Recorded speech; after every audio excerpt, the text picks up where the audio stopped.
Good afternoon, everyone. Complete with bird sound, we're going to be talking to Robbie Wilson, who's walking at the moment, keeping fit and healthy.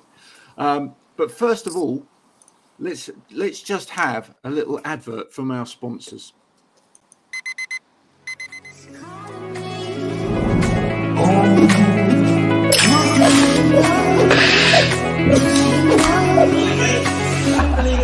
I need to get going, mate. I'll see you later.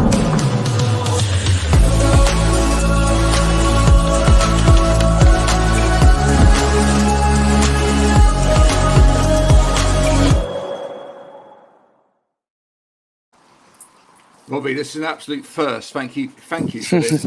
You're the first person I've interviewed who's been walking at the same time. Yeah, well, it's actually quite nice though, isn't it? You know what I mean? It's a wee bit different too than just like sitting in your house.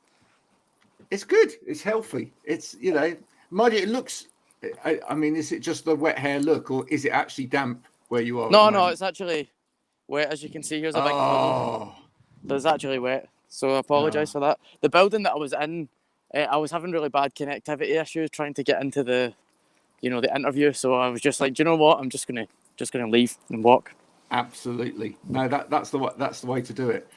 So tell us, where are you? Whereabouts are we looking at right now?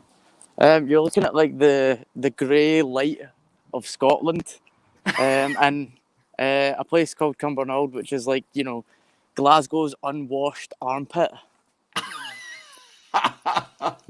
Marvelous. And you've just been in university there, have you?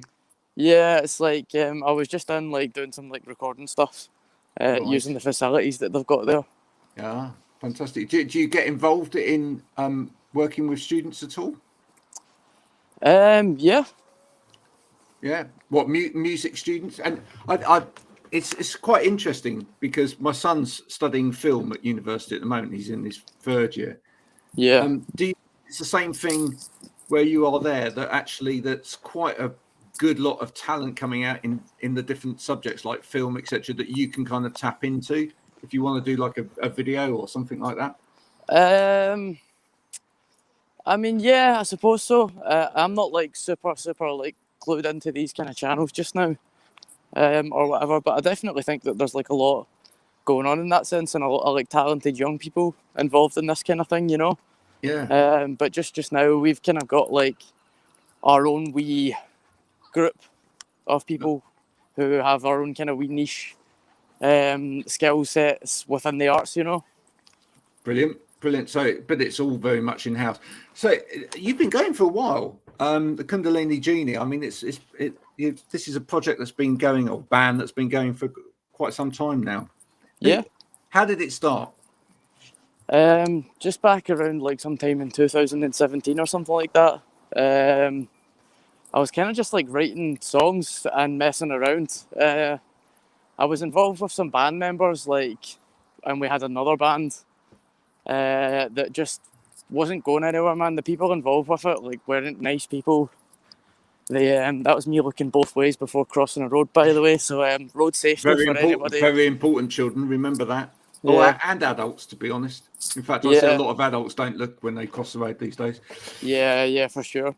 So the people that I was involved with just weren't conducive to a very productive kind of mindset and background and all that type of thing, So eventually, we kind of parted ways, and I formed the Kundalini Genie with some other people. And then, since then, I've went through 700 million band members trying to find people who get it. You know what I mean? Yeah. Well, it's there's a long history, isn't there, of that? People Grateful Dead, and continue. No, I was just going to say some of the greatest bands in the world have gone through myriads of members in order to find the right thing, and in fact, perhaps even continue to change members on a regular basis. So who are the key components to this group? Is it just you, or are there other key components that have been there all the way through? Currently in the recording process, it's been mostly me. Jason Shaw has always been mixing the kind of projects. Joe Cara has like always mastered, but also recently Mark Gardner has been mastering stuff. On the most recent record as well, Jason from the band played some guitar. Jason Shaw Right. played a wee bit of guitar as well. Yeah. And yeah. What was it like But- working with Mark as a producer? Oh, he's brilliant, man. You barely need to, you know, you don't even really say much to him in that sense. Like, you obviously you talk a lot to him personally, but you don't really say anything to him like professionally. You just kind of give him the files and he just does it. He's great, you know what I mean? He really knows what he's doing. Yeah. So he just like made the tracks come alive in the mastering process. Yeah. Wait, in what way did he make them come alive? What do you think that he brought in kind of Like, a special you know, touch? it's hard to explain, you know, the mastering process. A lot of people like, you know, like just claim that, oh yeah, it's just being made louder, and there's all, you know, almost like big jokes around that. You know, obviously he did like a lot of like both really subtle and quite broad strokes, you know, in the mastering process, like just balancing things out, taking a fresh ear to the project and just being like, oh, this is what it needs and blah blah blah. I don't really fully understand the process of mastering myself, you know. Yeah. I think what it is a really good engineer or master in that position. It's when they actually capture the sound that you wanted in your head. Yeah, like I think that like listening back to like all of my records, I kind of listen back to it and I go, like I wish I could kind of have done like this thing and that thing a wee bit different. But with this most recent record, I've not really like had that feeling, and that's more than just like Mark Gardner's kind of touch, you know. That's like other things too, but he definitely has had a big improvement on that. Yeah. In terms of your music and you, when did music first start for you? Probably when I was like a wee boy and stuff like that, like, and I woke up to the sound of like my dad playing "Whole Lot of Love" by Led Zeppelin on a Sunday, to the smell of like my mum making like rolls and square sausage. You know, That's a really lovely image, isn't it? Yeah, that's a thing here in Scotland as well. I don't know if you've had that before, a roll and a square sausage. Do you have No, square go on. sausages? Right. It's just a sausage that's square. Oh, look, all that. Oh, listen reverb. to the acoustics there. Echo! I always think that's about cool. how cool it would sound to record drums in this tunnel. Yeah. Yeah, but you know, there would be too many people like walking past and stuff. But you could go for a real when the levee breaks type. Yeah, sound there, yeah, couldn't you? definitely. Yeah, definitely. Every time I walk through a tunnel here in Cumbernauld, because there's quite a lot of them, I'm always like, wow, it sounds really cool in here. It would be cool to record at one end and put a microphone at the other, you know? Yeah. Yeah, that would certainly give you a very big sound, wouldn't it? Yeah. So Led Zeppelin were an early Yeah, they were influence, weren't definitely a very early influence. Yeah, like I said, waking up to the sound of Whole Lot of Love, I remember it very specifically. And just all of a sudden being like, I don't know, I was probably quite young. Can't remember how young I was. I don't know if I was like 11 or if I was like 6. Do you know what I mean? I can't really remember, but I can just remember like waking up to the sound of like ba-down, ba-down, bam, bang, bang. My dad's just working away in the other room doing whatever he was doing. Yeah. And my mum downstairs was making square sausages, and the smell of that was like wafting up. And I just remember thinking, oh wow, like being alive's okay. You know what I mean? Like it's not too bad, is it? No. So I mean, what a tour de force Led Zeppelin were, and yeah. you know, and is it any particular element of Led Zeppelin that you really honed in on, or just the whole? You've got to really consider Led Zeppelin like a band, I think. You know. I think so. Like they were definitely like every single member of the band was like really talented. You know. Yeah, yeah. So. Which member of Led Zeppelin would you see yourself as? Now that's really interesting, isn't it? Probably John Paul Jones. I was going to say multi-instrumentalist. Yeah, also like maybe a wee bit like, I don't know, like underspoken in that sense. You think that like, you know, I think I definitely have quite a big personality, like people like Jimmy Page, or maybe more so like not John Bonham, Robert Plant, or probably John Bonham had as well. I don't know, maybe I just feel like I appreciate how much he does musically. for the band and how underappreciated that he is for that. I'm not necessarily sure if I see myself in that light, but I relate to it. Maybe not if like in that sense of, oh, I have gone through that, as much as I don't know, I feel something when I think about that in that sense. Yeah. Did you take any of that sensibility on when you started to write for yourself? And you think, because I mean, from what you've said in terms of your music, you put a lot of the different elements into that yourself. Um, How do you write? How do you write? I'm intrigued by that. Usually it starts like 90% of the time. It starts with me like noodling around with a guitar, and just like, oh, okay, that kind of sounds a bit cool. And then like usually like if I decide that I feel like it could be a song, I'll start just like playing what I'm playing, and then I'll just sing like nonsense over the top of it. You know, like always reminds me of that song. I think it's like Paul McCartney and Donovan. And it's like just some obscure YouTube song. I can't even remember it. I always like maybe once or twice a year I remember it and I look it up, but it takes me ages to find it. It's like just some obscure like video of them playing together, and they're like, and Paul McCartney's like, partnership. I don't know, I don't know. And he's just like singing like total nonsense. I don't know what he's singing. It's just like you can tell it's like just absolute silliness, you know. So I think that's a great way to write, though. It's a great way to write. It's it's a very free way to write. Yeah, because you're not like really like bogged down by like the kind of scaffolding of a melody or anything. Sorry, not a melody, like a rhyme scale or anything like that. You just kind of like do what feels right, and then start to hone that in, you know. Yeah, but even from a lyrical point of view, and do you find this, that as you sort of like skedaddle over the top of what you're doing, that you then find bits that audibly kind of make sense, and therefore you kind of want to keep something of that there?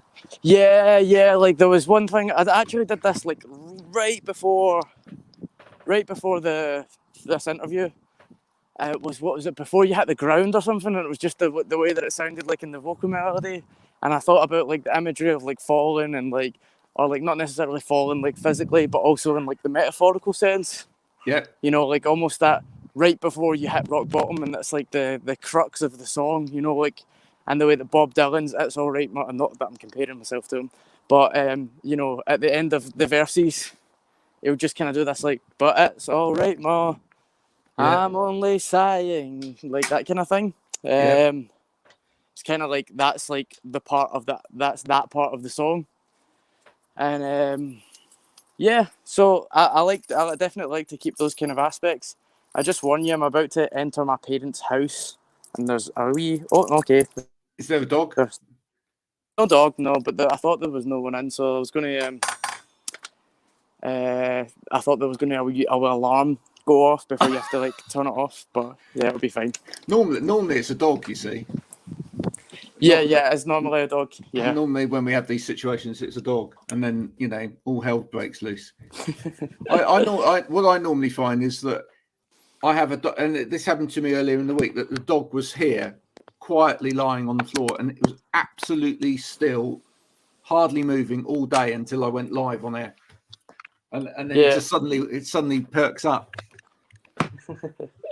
You mentioned Bob Dylan. Was Bob Dylan an influence at all in terms of the fact that, I mean, I've talked to a number of musicians on this show about Bob Dylan. It just in terms of the fact that he had those different voices and sort of brought more than one voice to his music over his career. Yeah. Have you experimented with voices yourself in terms of? Yeah, a little recently. I've definitely been focusing more on the vocal aspect of that and trying to bring something unique and like a bit, you know, something recently I've been noticing is like people have been kind of like comparing vocals of mine to, you know, like me and my partner were talking, and she was talking about, I was listening to It was an Oasis song. What was it again? Fuck, that's going to annoy me. It was an Oasis song. It doesn't matter. And obviously Liam Gallagher was singing. Yeah. And she was like, "Ah, I thought that was you for a second." And I was like, I don't hear that, you know. So, but I think that's maybe just a byproduct of like, I think like the vocals kind of starting to slowly evolve, you know, and people starting to be like, "Oh, it's coming into its own," and in that sense, being alike to things that I like, you know what I mean? In that sense, probably. Like, Yeah. not that I'm comparing myself to them, but other people sometimes do, and I don't necessarily hear it, you know.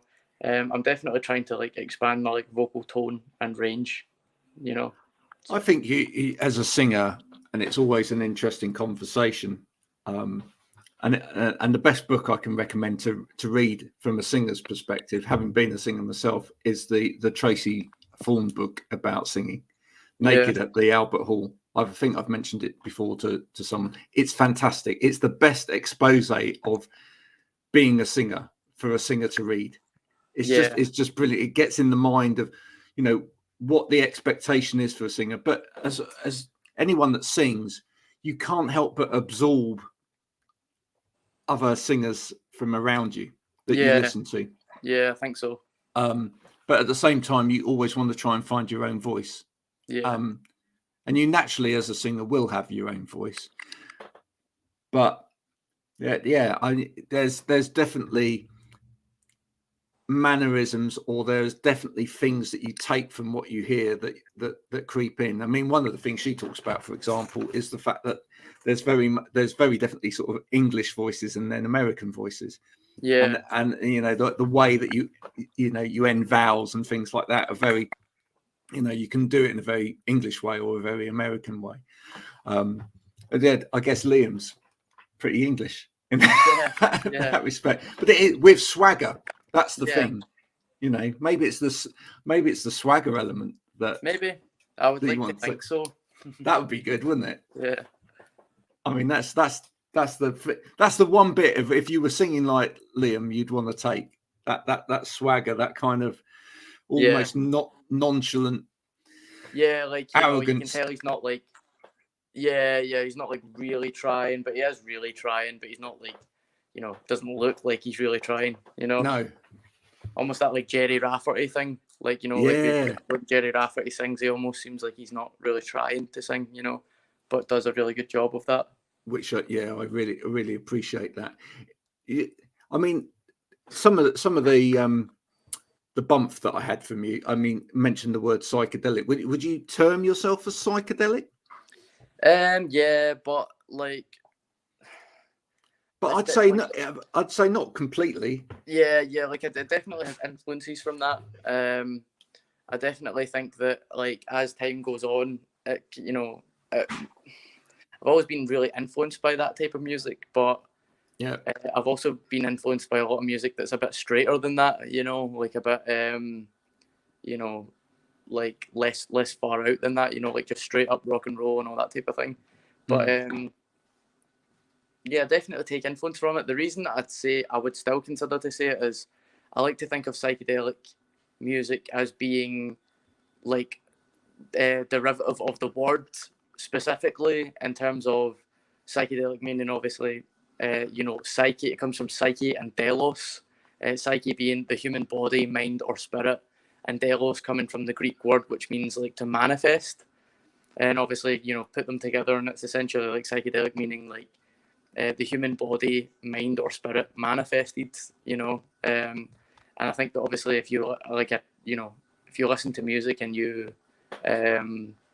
feel something, then, you know, that's like could be described as being psychedelic, you know. If it elicits an emotional response in you, then it could be described in that way. And obviously it elicits that emotional response in me when I make it. So I like to still describe it that way. I like that. I like the fact that you've actually tuned into the almost spiritual nature of the music. Yeah. And then, you know, hence why you quite like that as a genre, because for a lot of people actually genres are not something they really want to tie themselves to, because they actually kind of restrict people. But what you're saying is that there's something about that description which really kind of defines music in its entirety anyway, I guess. Cool. Seem to be losing Robbie a bit there. Are you still with us, Robbie? Yeah, there's a really I can still hear you, but there's a really strange kind of noise happening. I don't know if it's like just my connection there. So I tried to switch from Wi-Fi back to the old roaming. It seems to have sorted it out. Yeah, that's sorted it out. Yeah. Oh, I've got like this really awful alien sounding crackle on your voice now. Say something for me for a second. Yeah, of course I will. Yeah, it seems to be sorting itself out, but it's not quite there. There's a weird sound. So sorry if I maybe misunderstand something that you're saying. No, that's fine. Tell us about where you are project-wise at the moment. So you've got music coming out now at the moment. What's coming out, and what have we got to look forward to later this year as well? Well, so there's obviously an album coming out on November 12th, and yeah, that is what it is. There's a music video coming out like within the next few days from the album, and probably pretty soon after that I'll bring out like a second single from the album. And I really make a big deal about singles, like a lot of bands. Like I think it's because I have a really big disdain for the system here in Glasgow, where bands do this really lazy way of making music to me, where it's like they do single EP, single EP, single EP, and it's just really uninspired. And like, do you know what I mean? And they make these big deals about a single, like they're like, oh yeah, we've got a new single, man, like blah blah blah. It's like, oh yeah, cool, your single song, your 3 minutes. Do you know what I mean? That's like your big offering. You worked really, really, really hard on that one song. Like I don't like don't get me wrong. I understand that like some bands write one song and it's amazing. Do you know what I mean? But it's not all of it is like that worthy of just being constant singles. Do you know what I mean? It's a bit, and it's just that it's like all of the bands are doing that. And it's just a wee bit frustrating to hear. So I think that's why I never really make a big deal about singles. Kind of just like, it's more so like, there's an album coming out, here's one of the songs from it, so that you can get an idea of whether or not you might.